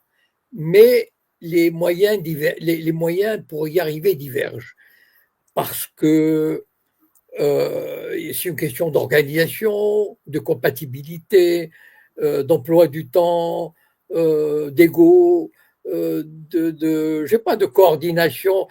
Et moi, c'est ça qui, enfin, je veux dire, moi personnellement, euh, je, ça me paraît difficile. Regardez par exemple le souverainisme en France. C'est une idée qui a beaucoup de partisans. Euh, D'ailleurs, la preuve, c'est qu'en 2005, il y a eu 55% qui ont voté contre un traité européen. Et malheureusement, elle est représentée par non seulement deux ou trois partis politiques au sens propre du terme, mais par des associations diverses, par des individus, etc. On peut se poser la question, mais enfin, pourquoi vous vous entendez pas? Voilà, par exemple, c'est simple, puisque vous avez le même objectif pour y arriver, etc. Et là, on retombe, à mon avis, il faut admettre, comme tout à l'heure j'avais dit, enfin, j'ai dit certaines choses sur l'État, il faut dire certaines choses sur la nature humaine. Voilà. Il y a des individus qui même s'ils peuvent s'entendre sur certaines choses, ils ne cohabitent pas nécessairement, ils ne s'entendent pas nécessairement sur la manière d'y arriver, parce qu'il y a plusieurs problèmes. Voilà. Et je ne vais pas rentrer là-dedans, mais la réalité est là qui nous le montre. Alors, à ce moment-là, moi je dis, ben voilà, vous savez, comme Mao Tse-tung avait dit que 100 fleurs fleurissent, quelque chose comme ça, enfin bon, j'ai oublié le terme exact, ça veut dire que, en fait, eh ben, l'individu, c'est vrai que a besoin de cette, je ne sais pas s'il a besoin en tout cas. Ce qu'il y a, c'est que quand on analyse une société à n'importe quel, à partir du moment, je ne sais pas, on prend par exemple le XVIIe siècle, où il y avait Racine, La Fontaine, Corneille, etc. Mais il y avait beaucoup de gens qui avaient des idées, pas contre la monarchie, mais pour une forme de liberté, etc. Mais même à l'époque, c'est pas qu'on se tuerait dans les pattes, mais voilà, chacun avait sa vision, etc. Et donc, il ne faut pas perdre de vue cette diversité de l'esprit humain et de sa nature, voilà, et de son comportement. C'est-à-dire, il faut accepter l'idée, à mon avis, hein, si on veut vraiment faire quelque chose, c'est-à-dire, on peut se rejoindre sur un truc, une vidéo, etc., une participation, et puis peut-être, voilà, mais en même temps, comment dire, rêver, enfin voilà, rêver, enfin, peut-être le terme n'est pas parce que ça donne l'idée qu'on se fait des idées, etc. Mais disons, avoir comme objectif de regrouper les gens dans un objectif commun, etc. Moi, à mon avis, ça risque d'apporter des désillusions parce que l'humain, enfin, moi, je le vois sur la réalité. Je fais pas des analyses sociologiques, anthropologiques, etc. Je le vois dans la réalité, dans le quotidien. Voilà comment ça marche. Et donc, il faut accepter l'idée, à mon avis, que, ben voilà, il y a une diversité. Mais cette diversité, on peut l'utiliser comme une richesse pour aller vers l'objectif commun sans nécessairement tracer des cadres enfin rigides, etc. Voilà, faut accepter l'idée que les gens sont différents, s'expriment différemment, réagissent différemment, se battent différemment, etc. Voilà. Oui, bien, on pourrait aussi dire que les êtres humains ont quand même plus en commun que d'éléments qui les opposent. J'avais eu cette discussion avec Marion Sigaud et Valérie Bugeaud dans une émission il y a 3-4 ans, où je leur disais, écoutez, c'est quand même incroyable, on vit dans un pays régi par 533 000 lois et décrets, et on dit aux gens, nul n'est censé ignorer la loi. On mesure l'absurdité de ça. Le meilleur des avocats ne connaîtra jamais 533 000 lois et décrets par cœur. Et moi, comme je suis un croyant, un chrétien primaire, je dis au fond, on a 10 lois qui sont communes à l'ensemble de l'humanité parce qu'elles sont gravées dans nos cœurs et dans nos consciences. Et je disais au fond, si on voulait changer le monde, il nous suffirait de mettre en application, au lieu de 533 000 lois et décrets, les 10 commandements de Moïse. Ça te fait sourire, Jacob. Et pourtant, je pense sincèrement ce que je viens de te dire. Je crois que le monde serait meilleur si on se mettait tous d'accord autour de ces 10 commandements-là, en disant, écoutez, si on respecte tous ces 10 lois-là, on n'a plus besoin de gouvernement d'escrocs. Tu veux répondre, Tariq, ou non, vas-y, seulement, je réagirai après. Vas-y. Non, Eric, tu vois, idéalement parlant, je te comprends, tu as raison. Mais voilà, quand Moïse a apporté l'étape de la loi, est-ce que son peuple les a acceptés? Pas du tout. Donc en fait, voilà, pourtant il leur a apporté la vie, la cohésion, respecter. C'est ça. Ce que je veux dire, bon, enfin, je vais pas me. Si, dis-le, dis-le, Jacob. Non, si je souris, c'est pas parce que ça me paraît naïf ou illusoire, mais c'est que il y a une réalité de l'humain, voilà, qui est, je répète, dans sa diversité. Il y a qu'à voir. On a pas mal d'objectifs communs, si vous voulez, aujourd'hui en France, entre plein de gens de bonne volonté. D'accord? Voilà. Sur le plan de l'indépendance du pays, de l'égalité, une forme de souveraineté, une forme de pacifisme, une nécessité comment dire, de clarté et d'honnêteté dans l'information, etc. Donc, on est plusieurs à vouloir ces idéaux, qu'on peut résumer en 10 idéaux, si tu veux, pour reprendre l'image d'étape de la loi. D'accord, bon, très bien. Mais très bien, cela étant dit, mais comment la réalité ne le permet pas. Voilà. Il suffit pas de dire, mais voilà, c'est simple, il suffit de se réunir, etc. Certes, mais cela ne se fait pas. Donc, il faut admettre, il faut reconnaître que ça ne veut pas dire que l'appel n'a pas son utilité ni sa pertinence, d'accord? Voilà. Mais il fait partie de ces nombreux appels qui apparaissent, qui jaillissent ici ou là pour réunir ces gens de bonne volonté, voilà. Et ce que je veux dire, moi, je ne crois pas. C'est pas parce que intellectuellement parlant, c'est juste parce que je regarde la réalité au quotidien, voilà. Je regarde ce qui se passe et je me rends compte que c'est presque impossible de mettre les gens pas d'accord. On est d'accord sur les grandes directions, mais on n'est pas d'accord sur la manière de s'organiser et d'y arriver ensemble. Voilà. J'aimerais, oui, parce que ça, c'est une discussion qui est capitale.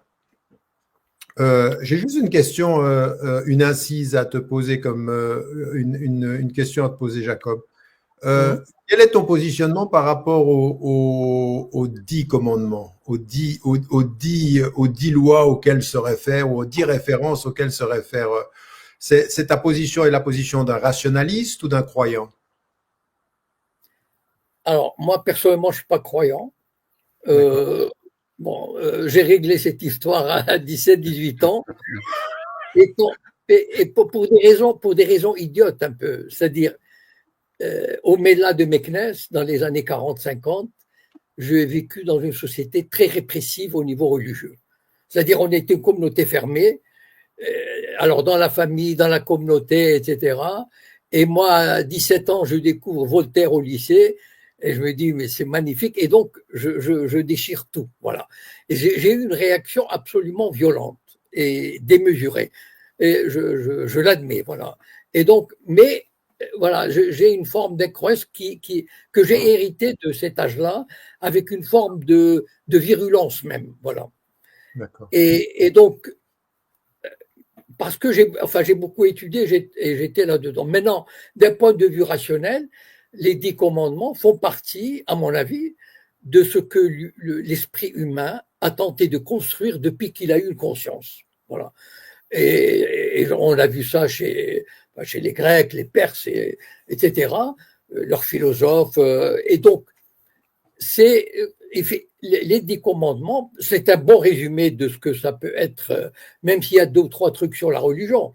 Ça veut dire il y a 6 ou 7 qui sont de point de vue qui peuvent s'appliquer à tout le monde, mais il y a 2 ou 3 ou 4, enfin je me souviens plus, qui sont spécifiques à la religion juive. Par exemple, le Shabbat, par exemple. Et donc, mais c'est comment dire, c'est un bon résumé de ce que l'esprit humain court après ça de manière presque, pas désespérée, mais il a envie d'arriver à cet esprit, ce climat de justice, ce rapport de sincérité, d'honnêteté, etc. Et ça, et les 10 commandements en sont une des expressions les plus brillantes et les plus, parce qu'elles sont courtes et bien senties, voilà. Alors, pourquoi je te pose cette question? Ta réponse, elle est capitale pour moi. Et elle est capitale même dans la référence que vient d'en faire également Eric. Parce que je pense que c'est exactement là où nous devons trouver, parce que pour moi, c'est véritablement là que se situe le fait de se libérer intellectuellement et culturellement d'un potentiel choc des civilisations et des institutions qui nous contrôlent. Et pourquoi est-ce que je dis ceci? Parce que c'est pour ça que tout à l'heure j'ai dit la référence juive, mais en même temps rationaliste, parce qu'effectivement, tu y viens par la raison à ces valeurs, en disant rationnellement, je comprends ce qu'elles disent et je trouve qu'elles sont l'expression de valeurs que rationnellement on peut comprendre. Et Eric, comme moi, de ce point de vue-là, on y arrive par la foi, c'est-à-dire la croyance en Dieu. Là où c'est capital pour nous, là où c'est capital, et c'est justement ça que je disais tout à l'heure, et toi tu t'es intervenu en disant il ne faut pas enfermer les gens dans des possibles carcans, il faut laisser la diversité des cheminements s'exprimer. Là-dessus, je suis complètement d'accord. Mais je pense que effectivement, à l'origine, comme sur la question des finalités, nous avons un socle qui est d'une solidité extraordinaire. C'est encore, et les médias, et ceux qui nous contrôlent, qui nous font penser que sur le vêtement rituel ou sur le vêtement de nos appartenances religieuses, on ne peut pas se mettre d'accord sur un certain nombre de principes. Et là, je pense que justement, nous, il faut qu'on brise cette manipulation de cette opposition en disant, et en se mettant d'accord sur un certain nombre de principes. Et là, ce que je dirais, et ça vient aussi de ma discussion que j'avais eue avec quelqu'un qui était dans la même position de tradition juive, agnostique, Edgar Morin, et dans la discussion que j'avais avec lui, parce que j'avais lu son ouvrage qui était très très intéressant, qui s'appelle La Voix, son ouvrage de synthèse, je lui disais, il y a 2 espaces sur lesquels il faut que nous nous retrouvions. Non pas simplement sur les 10 commandements ou sur des principes fondateurs, je pense que ça c'est essentiel et on peut être d'accord là-dessus. Alors toi, tu mets en évidence, parmi ces 10 commandements, il y a des choses qui sont liées à la religion proprement dite, le rituel, mais si on extrait de ceci un certain nombre de principes sur la question, évidemment, il y a Dieu pour le croyant, mais il y a l'humanité pour celui qui n'y croit pas, et il y a l'égalité de la dignité, et il y a le fait de ne pas tuer, il y a le fait de respecter la vie, etc. Tout ça, ce sont des fondements, et puis avec le principe de justice, quelle que soit la couleur, quel que soit le genre, etc. Là-dessus, on peut être d'accord. Et c'est essentiel qu'on puisse répondre à ceux qui sont dans le contrôle par le pouvoir et par les intérêts économiques en disant nous, on vous répond par une somme de valeurs sur lesquelles nous sommes d'accord et non pas des intérêts sur lesquels on se dispute. Ça, c'est quand même essentiel. Mais ça suffit pas. Ça suffit pas parce que ce sur quoi nous devons aussi nous mettre d'accord, c'est pas uniquement les principes sur lesquels nous nous fondons, c'est les finalités que nous avons comme objectif. Et ça, c'est essentiel parce que c'est pas pareil. C'est pas pareil. Le principe de justice ou la finalité, c'est-à-dire de donner un sens à l'agir humain, non pas simplement avec un principe idéalisé, mais une finalité vers laquelle on va. Pourquoi je vous dis ceci? Parce que, par exemple, on peut avoir un principe de justice qui fonderait, par exemple, l'école pour tous, mais il faut que la finalité de l'école, elle soit la formation d'une femme et d'un homme libres avec un engagement pour la dignité. C'est-à-dire qu'il faut que nous discutions des finalités. Le gros problème que nous avons aujourd'hui, c'est que l'économie n'a pour finalité que le profit et il faut, alors on pourrait dire qu'elle a le principe de la liberté du marché, mais si on discute pas de la finalité, on a idéalisé les principes et on n'a pas questionné leur mise en pratique par les finalités. Et je pense que dans nos discours, dans notre engagement, ce qui nous unit là, parce que ce qui, moi, m'unit, et je le sens immédiatement, peut-être même plus qu'avec certains de mes co-religionnaires qui sont en soutien de dictature ou qui sont perdus dans des réalités, je le sens dans on a un élément sur lesquels on peut bâtir ensemble, c'est-à-dire des principes inaliénables et des finalités qui sont exigeantes, qui sont contraignantes pour l'homme et qui donnent une finalité à la politique. Il n'y a pas de politique sans éthique, point à la ligne. Et quand il y a une politique sans éthique, il y a la déshumanisation, il y a le service du politique à l'intérêt économique. Si ce discours-là, nous le tenons en reconnaissant simplement jusqu'au bout que dans l'époque moderne, on a le droit de ne pas croire, on a le droit à la rationalité, mais on a le droit de croire, on a le droit de la pratique, on a le droit de décider pour soi des modes de sa liberté dans un monde libre, eh bien là, si on va jusqu'au bout de ces principes-là, là, on peut se rencontrer. Pas des choses un peu mièvres du style « je serai avec toi dans la liberté sociale, je serai plus avec toi dans la liberté religieuse, je serai plus… » parce que pour moi, la religion, par essence, elle est l'aliénation de l'homme. Vous voyez ce type d'alliances qui n'en sont pas, là, on ne va pas y arriver. Et c'est pour ça que c'est quand même important ta voix, c'est-à-dire quelqu'un qui peut dire « moi je suis athée », mais à partir de ce qu'il y a comme principe d'une référence religieuse, je peux bâtir à partir de ceci et je peux aller dans une même finalité avec des hommes ou des femmes de foi. Eh bien, là, il faut aller jusqu'au bout de ce processus-là. Mais encore une fois, je pense qu'on ne va pas jusqu'au bout du processus si on ne se met d'accord que sur des principes fondateurs. Il faut des finalités qui orientent notre combat. Donc, quelles sont les finalités et des réalités des dynamiques sociales et de notre conception de ce que devrait être un État et de ce que devrait être également l'activité économique. Nos finalités manquent et je veux dire, aujourd'hui, on a une pléthore de moyens et une absence de fin. C'est ça la réalité à laquelle on vit aujourd'hui. On est devant une absence de fin. Quelle est la finalité ultime de tout ceci? Et je crois que c'est là où nous devons nous rejoindre. Et ça veut dire, Jacob, ça ne veut pas dire qu'on a uniformisé le chemin. Non, on accepte la diversité, mais on est d'accord sur un certain nombre de principes et de finalités qui unissent nos combats. Jacob, tu peux réagir? Non, pour dire je suis tout à fait, enfin, je sais pas, ça paraît tout à fait rationnel, sensé et porteur de, comment dire, porteur d'espoir, porteur d'espérance. Voilà.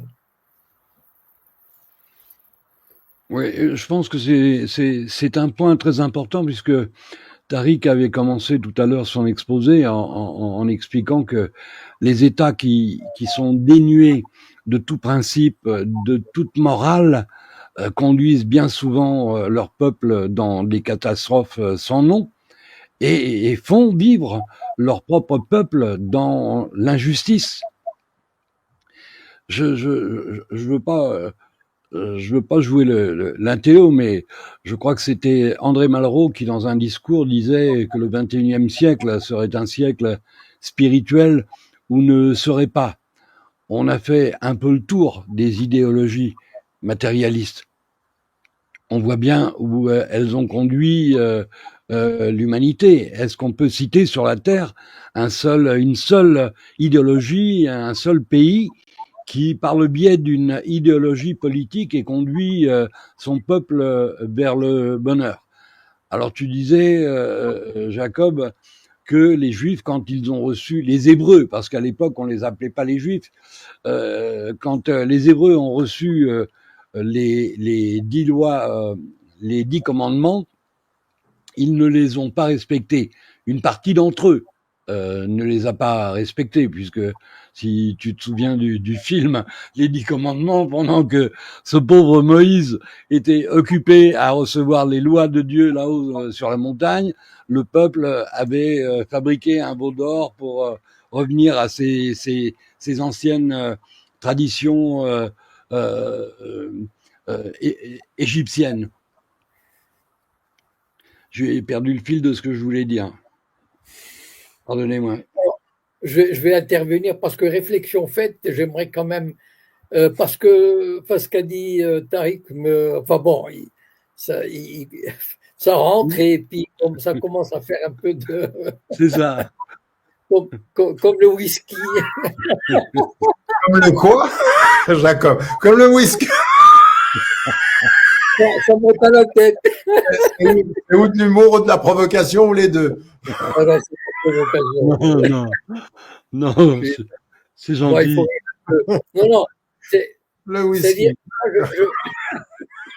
Non, mais je comprends ce qu'il veut dire. Bien sûr qu'il y a des mots qui... Voilà, je voudrais revenir sur la finalité. Je maintiens quand même, personnellement, qu'il est difficile. C'est pas, j'aurais voulu, c'est pas le truc, d'accord? Sauf que je pense que vu l'état des lieux, d'état d'esprit des gens, la constitution des groupes tels qu'ils sont, etc. Enfin, aujourd'hui, je trouve il me paraît difficile et ça peut être un obstacle si on trace des finalités, comment dire, bien définies. Enfin, non, on peut tracer des cadres, voilà, des objectifs dans un sens large, voilà. Mais je pense que comme ça, beaucoup de gens peuvent venir, peuvent s'agglutiner, peuvent un peu comme j'ai cette image des fleuves là qui vont vers la mer, chaque fleuve dans une direction, etc. Mais ils vont tous vers la mer. Et donc, bien sûr, il y a des grandes idées. Bon, bien sûr, c'est évident. Mais en même temps, ça devrait être assez lâche, avec un accent circonflexe, enfin pour dire, voilà, pour permettre justement, parce que le problème, c'est pas que c'est parce que la réalité me contraint à dire, l'observation de la réalité me contraint à dire que il est difficile de contraindre beaucoup de monde à, comment dire, à quelque chose d'assez précis et étroit. Étroit dans le sens où, enfin, bien constitué, qui pourrait le mettre en dehors. Si il n'est pas sur les rails, voilà. Enfin, j'espère que m'exprimer correctement. Donc, en fait, moi, je pars d'une observation. Enfin, peut-être on n'est pas d'accord hein, là-dessus. Mais moi, mon observation, c'est que, et d'ailleurs, quand on voit l'explosion des réseaux sociaux, des intellectuels, etc., eh ben, je pense que, parce que plus ou moins, nous allons dans la même direction, et c'est ça, à mon avis, qu'il faut faire fructifier, c'est-à-dire une espèce de petit pont entre tous ces fleuves qui vont vers la mer. Voilà.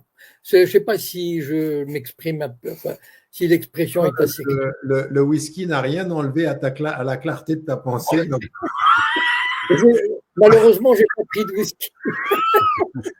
tout va bien. Mais moi, je suis complètement d'accord avec ce que tu dis. Les objectifs, c'est pas des objectifs qui soient qui soient restreints. Non, c'est des objectifs Voilà. qui sont larges et qui sont inclusifs. Parce que, mais à l'analyse, avec la rationalité, tu sais, dans ton discours, quand on t'entend toi, et c'est vrai aussi d'un certain nombre d'intellectuels qui se positionnent dans l'athéisme ou l'agnosticisme, le principe qui est essentiel, c'est dans le développement de ces finalités inclusives et larges, qui sont des finalités, ce que moi j'appelle les seules choses que je connais en termes de principes et d'objectifs universels, ce sont ceux qui sont partagés, donc qui sont larges. Eh bien, c'est à aucun moment de rendre la foi ou la religion irrationnelle. Toi, ce que tu dis, c'est qu'elle est rationnelle, c'est-à-dire qu'elle ne s'oppose pas à la raison. On comprend à la raison, avec la raison, l'acte de foi. Ça, c'est essentiel, parce que cette idée qu'on nous a imposée en Occident, que c'était foi contre raison, mais c'est un non-sens absolu, c'est-à-dire que la plus profonde ne s'oppose jamais avec la raison la plus claire, et que la raison la plus claire ne considère pas que la foi soit irrationnelle. Elle est autre chose que la raison, mais que la raison peut comprendre comme autre chose qu'elle-même. Donc ça, c'est quand même des choses qui sont essentielles. Pourquoi est-ce que je dis ça? Parce que dans ce que tu viens de dire, en disant attention à ne pas restreindre les horizons, parce que là, ça deviendrait exclusif, mais à être inclusif suffisamment, parce que les objectifs, ils doivent l'être, ils doivent admettre tout ceci, c'est essentiel ceci, mais ce travail doit se faire. J'aimerais juste, pour terminer, vous dire une chose qui, dans la discussion qu'on a entre nous là maintenant, c'est même une discussion à l'intérieur des intra-communautaires aussi. Moi, j'ai toujours dit aux musulmans, vous savez, c'est pas parce qu'on est tous d'accord sur le Coran et qu'on revient au texte qu'on va arriver aux mêmes objectifs. C'est-à-dire que le texte, on le lit tellement différemment. Qui est littéraliste, qui est traditionnaliste, qui est restrictif, qui n'a pas de profondeur, qui a une lecture tellement traditionnelle qu'elle ne tient pas compte de l'histoire. On dit qu'on n'a qu'un seul livre, mais on a 1000 interprétations. La seule chose qui nous sauvera à partir du principe du texte commun, c'est les finalités auxquelles on arrive. Est-ce que vous, à partir de votre lecture, vous êtes d'accord pour dire que tous les êtres humains sont égaux? Est-ce que vous êtes d'accord que le principe de justice est un principe inaliénable? C'est les finalités qui vont nous mettre d'accord, pas le livre, parce que le livre, on le lit différemment. Ben, c'est exactement la même chose entre nous. Et que pour que, effectivement, on puisse être dans un accord, il faut que les finalités soient largement conçues et non pas restrictives. Bon, et puis peut-être que c'est le moyen de lutter contre ce choc des civilisations qu'on veut nous imposer. Pour nous croyants, le choc des civilisations, ce sont des murs que l'on dresse entre nous. Et quand je dis, bon, essayons de revenir à un minimum de règles communes. Au fond, quand je cite en exemple les 10 commandements de Moïse, ben oui, ces 10 commandements-là, à quelques commandements près, sont inscrits dans nos cœurs et dans nos consciences. On sait tous qu'il ne faut pas voler, qu'il ne faut pas tuer, qu'il ne faut pas convoiter la femme d'un autre, s'approprier le bien d'un autre. Des règles qui, au fond, sont morales, au-delà du fait qu'elles sont purement religieuses. Et moi, je me dis, on peut essayer de bâtir un monde nouveau avec des gens qui croient qu'on peut effectivement vivre ensemble en harmonie, en respectant ces 10 lois qui nous sont communes à tous. Il n'y aurait plus de racisme, il n'y aurait plus de guerre, il n'y aurait plus de meurtre, il n'y aurait plus de vol. Au fond, ce serait un bon moyen de pacifier le monde, puisque ces 533 000 lois et décrets ne parviennent toujours pas à rendre nos vies sûres, paisibles et agréables. Donc il y a une erreur d'aiguillage quelque part. Il faut peut-être se poser la question, comme disait Tariq tout à l'heure, et pour moi c'est important, un État qui fonctionne sans valeur, sans morale, qui n'a que la raison d'État pour tout expliquer, nous conduit tous vers l'abîme. Donc on ne peut pas se contenter d'en faire le constat, il faut essayer de proposer des solutions qui l'évitent, justement. Et peut-être que ça, c'est une des voies possibles, parce que le respect de la foi de l'autre, c'est aussi, à mon sens, une des bases nécessaires. À partir du moment où 3 religions ont en commun le même Dieu, on a quand même plus en commun que de choses qui nous opposent et nous divisent. Et je pense que c'est sur cette base-là qu'il faut essayer de construire la société de demain. Parce que sinon, comme disait Martin Luther King, nous devons apprendre à vivre comme des frères ou à mourir comme des imbéciles. Mais moi, oui, moi je suis complètement d'accord avec ça, Eric, mais moi j'ajouterais une chose qui me paraît essentielle. C'est-à-dire que bon, on peut partir des 10 commandements, mais il faut savoir que dans les autres, de là où je suis, hein, moi je suis né dans la culture occidentale, je connais tout ceci, je l'ai lu et étudié.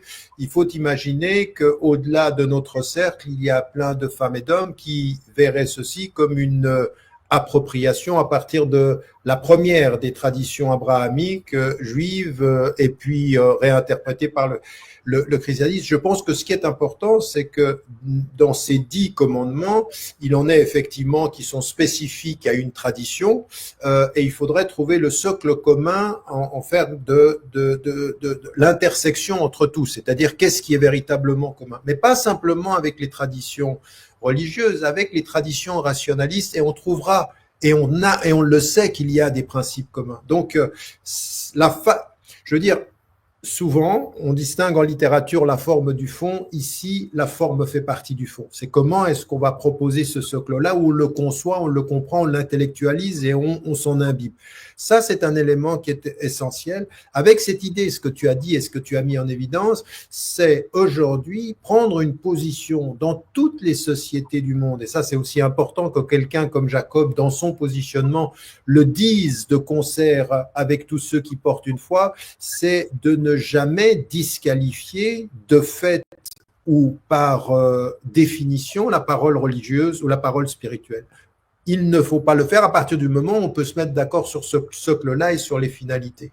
Et il faut, à mon sens, vraiment, et je sais que c'est, moi je me souviens que une fois j'étais à Rome avec le conseiller du pape sur les questions interreligieuses, et puis il faisait une intervention et il disait, alors qu'on était là, il dit, on doit remercier les musulmans en Europe d'oser dire leur foi parce que ça permet, ça donne du courage aux chrétiens. Et quand j'écoutais ceci, je me suis dit, mais en fait, ce que nous devrions faire ensemble, c'est de ne jamais avoir peur ou de ne plus oser dire la force fondatrice de la parole religieuse à côté de la parole fondatrice, de la parole rationnelle ou même de la parole athée. Il faut oser dire Dieu aussi à notre époque. Pourquoi ? Ou faire référence à la religion. Pourquoi ? Pour montrer justement que tout ce qui est le discours dominant, qui associe le religieux au dogmatique, est aussi mensonger que le discours religieux qui a fait du religieux le dogmatisme. C'est-à-dire que les uns sont les alliés des autres. Et c'est important ceci. Alors je vous donne un exemple qui est essentiel pour moi. Récemment, j'interviens en Belgique et je l'ai même souvent répété, je dis mais il ne peut pas être question pour la question palestinienne ou la question, on revient justement à ce conflit-là, il ne peut être question de disqualifier le discours religieux de ce conflit-là. C'est-à-dire que parce qu'on a en face de nous un messianisme et un suprémacisme religieux, dogmatique, fermé, génocidaire, pour montrer son progressisme, on ne ferait plus de référence au divin. Et moi, j'en ai voulu, je l'avais même dit au conseiller du pape à l'époque en lui disant, mais pourquoi vous ne dites rien sur la question palestinienne? Vous montriez par là qu'en fait, c'est pas juif contre musulman, c'est des principes et c'est des religions contre une certaine interprétation. Pourquoi je dis ceci? Parce que à ce suprémacisme, il faut qu'une parole chrétienne, il faut qu'une parole juive, il faut qu'une parole musulmane dise au nom de la religion que nous, ce que l'on veut, c'est que les gens vivent ensemble et qu'ils aient le droit chacun à leur lieu saint. Que ce soit le temple, que ce soit les églises, que ce soit la mosquée d'Al-Aqsa, il faut que le discours religieux inclusif soit présent dans l'équation. Mais dire que parce que les uns sont fermés, littéralistes et extrémistes, on va faire disparaître la parole religieuse, c'est tomber deux fois dans un piège. On a besoin aujourd'hui d'une parole religieuse qui s'assume dans sa force inébranlable au principe fondateur et son ouverture à toutes les traditions rationalistes, agnostiques, athées, à partir du moment où on se met d'accord sur le fait que la raison d'État ne peut pas être une raison amorale. Ça, c'est essentiel, mais moi, c'est pour ça que je pense aujourd'hui que il faut que ce discours-là, oser dire, c'est ce que nous, on a dans l'institut qu'on a aujourd'hui, le thème de cette année, c'est le courage. Mais simplement le courage de dire je crois, le courage de dire je pratique, le courage de dire je prie, le courage de penser et puis de le dire, et de le dire de telle façon à ce que ce ne soit pas opposé aux rationalistes athées, mais fondé sur des principes qui sont communs et des finalités qui sont associées et partagées. Ça, c'est essentiel qu'on puisse y arriver. Et aujourd'hui, il faut que cette énergie spirituelle-là renaisse, parce que, enfin, en tant que croyant, et ça pourra peut-être, avec ça, Jacob aura quelques soucis, mais je pense vraiment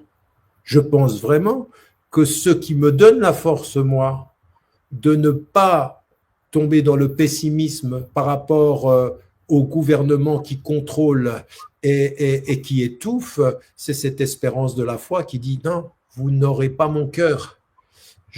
Et parce que vous n'aurez pas mon cœur, je ne m'y soumettrai pas par la raison. Et ça me paraît quand même essentiel d'avoir ce discours-là et de le tenir avec force. Oui, et puis j'ajoute, est-ce qu'il est rationnel de nier la dimension spirituelle d'un être humain? Oui, on est d'accord.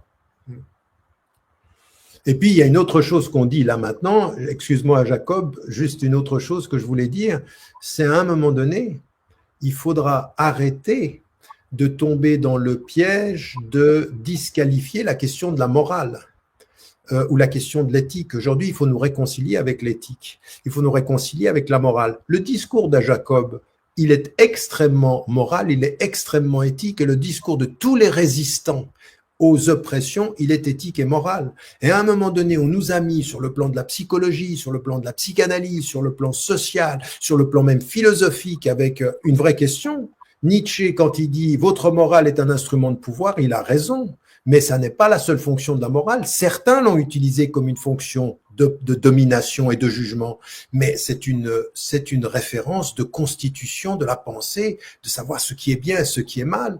Et à un moment donné, moi j'écris dans le manifeste pour une théologie islamique de la libération, j'en reviens aux fondamentaux en disant le problème que j'ai avec Freud, c'est d'avoir fait de la morale un obstacle à la constitution de l'homme, c'est-à-dire c'est le surmoi qui nous empêche de nous éclore dans la société. Dans les traditions spirituelles, on ne devient libre de soi-même que par un vrai travail moral sur soi-même, un vrai travail avec une morale libératrice, pas une morale de jugement.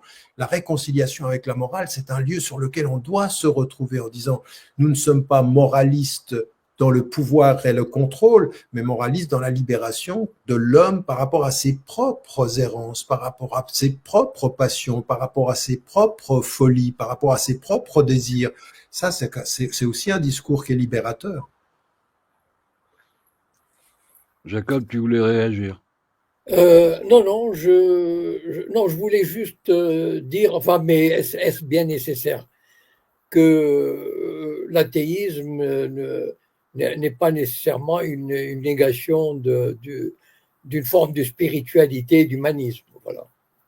Enfin, je pense que cela va sans dire. Mais bon. Bon.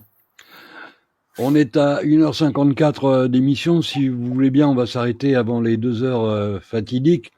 Il y a eu beaucoup de commentaires dans le chat que je n'ai pas pu suivre. J'y ai trouvé, j'ai vu survoler des commentaires extrêmement intelligents, intéressants, et puis d'autres beaucoup moins. Les commentaires insultants ne vont pas durer longtemps sur ce chat, je peux vous le garantir. Nina va passer par là et je peux vous dire qu'elle tranche à la hache. Je vous remercie infiniment d'avoir été pour la dernière émission de l'année nos invités sur TV ADP. On essaye de se retrouver dans un mois et demi en fonction de vos disponibilités respectives avec Dominique de la Ward qui n'a pas pu être là avec nous ce soir. Je remercie les internautes qui sont formidables dans leurs commentaires, dans leurs réactions. Je le dis et je le répète, on a des gens qui nous suivent, qui sont devenus des fidèles, qui participent à chacune des émissions que la chaîne propose, et c'est vraiment un plaisir de les voir apprécier le travail qu'on fait. Alors je veux leur souhaiter à tous une bonne fête de fin d'année, une bonne nouvelle année. Et puis demain, vous retrouvez notre ami Abdel Zahiri dans Où va ce monde. Il va nous faire une synthèse de l'actualité de la semaine. Si vous étiez là dimanche dernier, vous avez vu à quel point ce garçon est talentueux. Et je me fais un plaisir à titre personnel de le revoir demain. Bonne soirée à vous tous. Merci Jacob. Merci. Merci Tariq. Merci Eric. Merci Jacob. À bientôt. Bonne fête et puis bonne fête et bonne année à tous. Merci. Bonne soirée à tous.